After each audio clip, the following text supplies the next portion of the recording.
প্রিয় দর্শক, বরাবরের মতো আবারও নতুন একটি ভিডিও নিয়ে আসলাম। সেটি হচ্ছে আপনাদের সবসময় বিভিন্ন ব্যবসার আইডিয়া দিয়ে থাকি। আজকে আমরা চলে এসেছি সাভার বিরুলিয়াতে কৃষিবিদ গ্রুপের বিশাল একটি খামারে। আমরা যদি একটু দেখাই, এখানে প্রায় ১০০ বেশি। অধিক গাভী রয়েছে। এই গাভীগুলো কিভাবে পরিচালিত হচ্ছে, এর ব্যবস্থাপনা কিভাবে হচ্ছে, এই সমস্ত কিছু আপনাদের জানাবো। সেই বিষয়ে আমাদের সাথে কথা বলবেন ইমরুল ভাই, যিনি এই খামারের দায়িত্বে রয়েছেন। তো ইমরুল ভাই, আসসালামু আলাইকুম, কেমন ওয়ালাইকুম আছেন আপনি? আসসালাম। আলহামদুলিল্লাহ ভালো আছি। জি, আলহামদুলিল্লাহ। তো প্রথমে আপনার কাছে জানতে চাচ্ছি যে এই কৃষিবিদ গ্রুপের খামারটি কত সালে প্রতিষ্ঠিত হয়? এটা ২০০২ সালে। ২ সালে। জি। এবং এখন এখানে কি পরিমাণ গাভী, ষাঁড় রয়েছে? এখানে গাভী, ষাঁড় দিয়ে বাছুর দিয়ে আপনার ২৬৫ টা আছে। ২৬৫ টা জি, রয়েছে? জি। তা তো অনেক। আচ্ছা, আপনার এখানে সর্বোচ্চ কত লিটারের মানে দুধ হয়। দুধ হয়? মানে এক গাভী থেকে ৩৫-৩০। ৩৫-৩০ জি, লিটারের গাভী রয়েছে? ৬৫০ এরকমের হবে। এগুলো কি জাতের গাভী? এটা সব ৬৫০ কেজি। ফ্রিজিয়ান। ফ্রিজিয়ান, জার্সি আছে, ফ্রিজিয়ান জার্সি আর আছে। ফ্রিজিয়ান। জি। এগুলো কি আপনাদের এইখানে উৎপাদিত বাচ্চা? আমাদের এখান থেকেই এখানে জন্মে এখানেই আমরা বড় করেছি। আচ্ছা, আর বলছিলেন যে আপনারা কি সরাসরি সিমেন্সের ব্যাপারটা কিভাবে দেখেন? কোন আমরা কোম্পানিটা ইউজ করেন বিভিন্ন কোম্পানির থেকে আনি, এশিয়ার থেকে আনি। বেশি? বেশি এশিয়ার থেকে আনা হয়, আবার সরকারিভাবে কিছু আনা হয়। আচ্ছা। তো আমরা যদি একটু আপনার কাছে জানি যে এই যে এত সুন্দর একটি খামার পরিষ্কার পরিচ্ছন্ন আমরা যদি একটু দেখাই, হ্যাঁ, আপনারা দেখতে পাবেন। এই খামারটি সকাল কয়টা থেকে এর পরিচর্যা শুরু হয় এবং কি কি ধরনের খাবার আপনারা দিয়ে থাকেন? আমরা শুরু করি ধরেন ৪টার থেকে কাজ শুরু করে, খাবার দেওয়া শুরু করে, পরিষ্কার করা কতজন শুরু করে। শ্রমিক কাজ করে? এখানে আছে আপনার ২৮ জন লোক আছে টোটাল। ২৮ জন লোক কাজ ২৮ করে। জন। হ্যাঁ, ঘাস আচ্ছা। কাটার লোক আছে, পানি দেওয়ার লোক আছে, আপনার পরিষ্কার করার লোক আছে, দুধ দোয়ানোর লোক আছে, খাবার দেওয়ার লোক আছে, আবার ঘাস ওই প্রসেসিং করা আর কি, খড় ঘাস দিয়ে মিক্স করার লোক আছে। আচ্ছা, এই ২০০ কতগুলো বললেন? ২৬৫টা। ৬৫টি। এই সব মিলে এই গরুর জন্য আপনাদের কত বিঘা জমিতে ঘাস গাড়া রয়েছে? আপনার ঘাস আছে প্রায় ১৮০ বিঘা মতো। ১৮০ হ্যাঁ, বিঘা ঘাসই আবাদ হ্যাঁ, আবাদ করেন? করা আছে।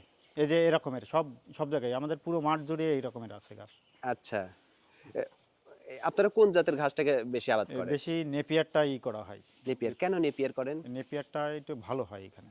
আবার জার্মানি কিছু ঘাস আছে সেটাও আমরা এখানে করি। আচ্ছা, তাহলে বলছিলেন ৪টা থেকে শুরু হয়। শুরু হয়। আচ্ছা, একটু স্টেপ বাই স্টেপ বলবেন, কখন খাবার দেন, কখন গোসল করানো হয়? ওই ধরেন একেবারে ৪টায় এসে ধরেন পরিষ্কার করা শুরু হয়, পরিষ্কার করা শেষ হলেই গোবর শেষ হলেই ধোয়া শুরু করে। ধোয়া শেষ হওয়ার সাথে সাথেই দোয়ানো শুরু করে। আচ্ছা, দোয়ানো কয়টার মধ্যে শেষ দোয়ানো হওয়ার শেষ? সাথে সাথেই খাবার দেওয়া শুরু হয়ে যাবে। না ওই এর আগে আপনার ফিড, মিক্সার এগুলো আগে দিয়ে আপনার দোয়ানো শুরু করা হয়। আচ্ছা, এই দোয়ানো শেষ হলে আপনার এই যে খড় ঘাস দেওয়া হয়। আচ্ছা। আর আপনারা এই গরমের সিজনে কতবার গোসল পর্যন্ত দিয়ে থাকেন? আর শীতের আমরা সিজনে গরমের কিরকম? সিজনে একবারই ধোয়া হয়, আর গরম সরি শীতের সিজনে আর গরমে দুইবার, গরমে সকালে এবং বিকালে। ২ বার গোসল হ্যাঁ, করানো হয়। দুইবার গোসল করানো হয়। আবার আচ্ছা। যদি বেশি গরম হয় ৩বার করানো হয়। আর এই যে খাবার বলছিলেন, দানাদার খাবারের মধ্যে আপনাদের কি কি আইটেম থাকে? বিভিন্ন ধরনের আইটেম আছে, ধরেন ভুট্টা আছে, আপনার গম আছে, ছোলা আছে, বিভিন্ন রকমের আইটেম আছে। আচ্ছা, আর আপনাদের গুঁড়ো করে মিক্স করে দেওয়া হয়। মিক্স করে দেওয়া হয়। হ্যাঁ, কৃষিবিদ গ্রুপের যে ফিড এবং ভুট্টা মিক্সড এগুলো খাওয়ানো হয়? হ্যাঁ, সবই আমাদের নিজস্ব কোম্পানি। নিজস্ব কোম্পানির সবকিছু হ্যাঁ। খাওয়ানো হয়। আচ্ছা, আরেকটা বিষয়, এই যে আপনারা যে সকাল থেকে রাত পর্যন্ত পরিচর্যা করেন, এই যে আপনার শ্রমিকগুলা কাজ করে, এখানে তাদের পারিশ্রমিক কেমন দিতে হয়? হ্যাঁ, পারিশ্রমিক এই ১৬,০০০ ১৭,০০০। এইভাবে থাকা হ্যাঁ। খাওয়া এখানে? না, থাকা খাওয়া নিজের। থাকা খাওয়া নিজের, আর হ্যাঁ, বেতন হচ্ছে ১৬ থেকে ১৮ এরকম। এরকম হ্যাঁ। আচ্ছা। বিভিন্ন জনের বিভিন্ন রকমের যে আচ্ছা, আপনার যেরকম। তো দীর্ঘদিনের অভিজ্ঞতা। এই খামার করতে গিয়ে কি, কি ধরনের সমস্যা আপনি ফেস করেছেন? এখানে বিভিন্ন রকমের রোগ ঢোকে। আচ্ছা। খোঁড়া রোগ আছে, বাদলা আছে, তরকা আছে। এই ধরনের ইনজেকশন দেওয়া লাগে, বুঝছেন? এই সময় মতো হ্যাঁ, এগুলো আপনি খোঁড়া দিয়ে রোগ। থাকেন? হ্যাঁ, দিয়ে থাকি। আচ্ছা, প্রাণী সম্পদ কর্মকর্তার অফিস থেকে এই ধরনের টিকা, ভ্যাকসিন পাওয়া যায় না? অ্যা খুব কম পাওয়া যায়। আমাদের কিনেই আনতে হয় বেশি। কিনে আনতে হয়। কোনো বিপদ হলে আপনাদের তো নিজস্ব ডক্টর আছেই, তারপরেও তাদের ডাকলেও আসে? অ্যা তাদেরকে সরকারিভাবে যারা আছে তাদেরকে খুব কম পাওয়া যায়। খুব কম পাওয়া যায়। হ্যাঁ। আচ্ছা, আপনাদের এর পিছনে যে ডক্টর থাকে সে কতদিন পর পর ভিজিট করে? উনি ওনার ফোন দিলেই চলে আসে, কোনো সমস্যা হলেই চলে আসে, এমনি সাথে? রাখা আছে কোম্পানির। উনি আসেই সপ্তাহে 2-3 দিন আসে। আচ্ছা। তো এত বড় একটি খামার যে ব্যবস্থাপনা করছেন, তো আপনাদের কি পরিমাণ এখান থেকে প্রতিদিন দুধ আসে? আমাদের ধরেন এখন একটু কম আছে, এর আগে 700-800 লিটার দুধ হতো, দুধ হতো। এখন একটু কম। শীতের সময় খাবার কম, ঘাস বাড়তি কম। এই সাভারের মতো এই একদম ঢাকার পাশে এরকম একটি জায়গায় যদি 600-700 লিটার দুধ হয়, সেগুলো বিক্রি রেটটা কেমন হয়? আমরা এখানে 85 টাকা করে বিক্রি করেন? বিক্রি করি খুচরা, কিন্তু খুচরা তো সবসময় এত বিক্রি করা যায় না। রেটটা আপনার যে পরিমাণে হওয়ার দরকার সে রকমের আমরা পাই না। আচ্ছা,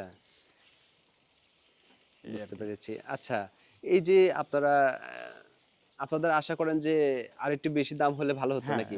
সব জিনিসের দাম তো অনেক বেশি। এই আর এই তুলনায় আর কি আমরা দুধের প্রাইসটা পাই না। দুধের প্রাইসটা পান না। আচ্ছা, আরেকটা বিষয় যে যারা খামার করতে চায় তারা স্বপ্ন দেখে এরকম একটা পরিকল্পিত খুব সুন্দর একটি খামার করবে। তাদের জন্য পরামর্শ কি? কয়টা দিয়ে শুরু করা যায়? আর ষাঁড় দিয়ে শুরু করবে না গাভী দিয়ে শুরু করবে? এই অবশ্যই বিষয়টা গাভী গাভী হলে ভালো হয়। গাভী হলে ভালো হুম, হয়। গাভী গাভী দিয়ে হলে শুরু ভালো করা হয়। উচিত। গাভী হলে ধরেন একটা বাচ্চা দেবে, বাচ্চা দিলে ওই ওই বাচ্চা থেকেই আপনার আস্তে আস্তে বাড়বে। বাড়বে। আর কোন জাতগুলো নির্বাচন করা উচিত দুধের জন্য? দুধের জন্য অবশ্যই এই জার্সিগুলো অনেক ভালো। আচ্ছা, জার্সিগুলো বাংলাদেশের সাথে হ্যাঁ, বেশ হ্যাঁ, হ্যাঁ, সহনীয় না? এবং মোটামুটি মোটামুটি চলে আর কি আমাদের দেশে, চলে এবং ভালো দুধ দেয়। ভালো দুধ দেয়। জার্সি গরুগুলার এই যে সামনের দিকে একটু ঢালু হয়ে হ্যাঁ, থাকে। হ্যাঁ, হ্যাঁ, হ্যাঁ? হ্যাঁ, সামনের দিকে হ্যাঁ, একটু নিচু, পিছনের দিকে একটু একটু উঁচু। উঁচু উঁচু আর ওলানটার একটু পা ছড়ানো, দুটা একটু হ্যাঁ ছড়ানো ছড়ানো। থাকে। ওলানটা বেশ বড়। এই যে এই গাভীটা এই যে এগুলো কি? এরকমের এরকম, হ্যাঁ, এগুলো কি জার্সি? Jersey jersey. আচ্ছা। আপনি বলছিলেন ৩০-৩৫ লিটারের গাভী, সেগুলো কোনগুলো? হ্যাঁ, এই যে এরই ভিতরে আছে, এই যে বড় বড় সাইজ যেগুলো আছে। ও আচ্ছা।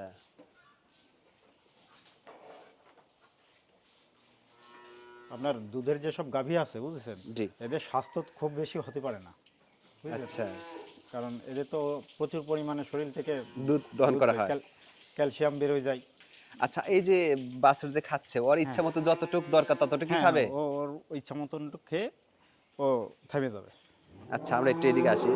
ও আচ্ছা, সেই জন্য তো আপনাদের বাছুরগুলা বেশ হিষ্টপুষ্ট হয় নাকি? জি জি। বাইরে সেল করেন না বাছুর? না, বাহিরে না, আমরা নিজেরাই ষাঁড়গুলো আমরা নিজেরাই ঈদেশতে বিক্রি করি কুরবানিতে। আচ্ছা, আর যেগুলো বকন আছে এগুলো আমরা রেখে গাভী করি। আচ্ছা। এই যে সাথে, সাথে পরিষ্কার করা হয় সারাদিন? হ্যাঁ, হ্যাঁ, এভাবে চলতেই সব থাকে? সব সব সারাক্ষণ। আচ্ছা, এই যে দেখতেছেন না, একটার উপর পাড়া পড়বে না, হ্যাঁ। তারই আগে ও, পরিষ্কার হয়ে যাবে। মানে দেখছেন, কোনো একটা গাভী মানে আপনার গোবর পাড়া দেবে না, তারই আগে গোবর পরিষ্কার পাড়া হয়ে দিবে না। যাবে। মানে সাথে, সাথে এগুলো সরিয়ে ফেলা হয়। আচ্ছা। আর এই যে দুধ দহনের যে মেশিনগুলো ব্যবহার করেন, এই জি। মেশিনগুলা কেমন কাজ করে? এগুলোর প্রাইস কেমন? এগুলো প্রাইস প্রায় 1.5 লক্ষ টাকা মতো। আচ্ছা, কোন কোম্পানিটা ইউজ করেন? এটা কোম্পানি আচ্ছা, এখন মনে নাই। খেয়াল নেই। এগুলা কি পরিমাণ দুধ দহন করা যায় কয় মিনিটের মধ্যে? আপনার ওই 30 লিটার হয়তো দোয়াতে আপনার 3 মিনিট 4 মিনিট 5 মিনিট এরকম সময় লাগবে। আচ্ছা। 3-4 মিনিট এরকম। অনেকে বিরক্ত মনে করে যে ওগুলা আপনারা অভ্যস্ত হয়ে গেছেন। আমাদের সমস্যা নেই এখন। আচ্ছা, গাভীগুলো বিরক্ত বোধ করে না?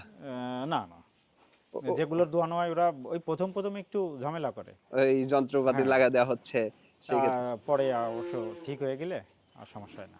আচ্ছা। আর এগুলো তো হচ্ছে অভ্যাস হয়ে গেলে আর সমস্যা হয় না। হাইজিনটা আরো বেশি মেইনটেইন হয় হ্যাঁ, যন্ত্রপাতি ইউজ হ্যাঁ। করলে।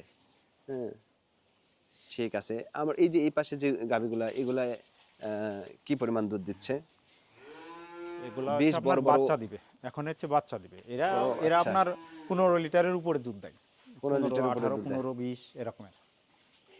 এই যে ওই যে ওইটা ধরেন 25 লিটার মতন দুধ দেয়। আচ্ছা, এই সাদাটা জার্সি, 25 হ্যাঁ। লিটার দেয় জার্সি। হুম। এটার উলানটা বেশ বড়।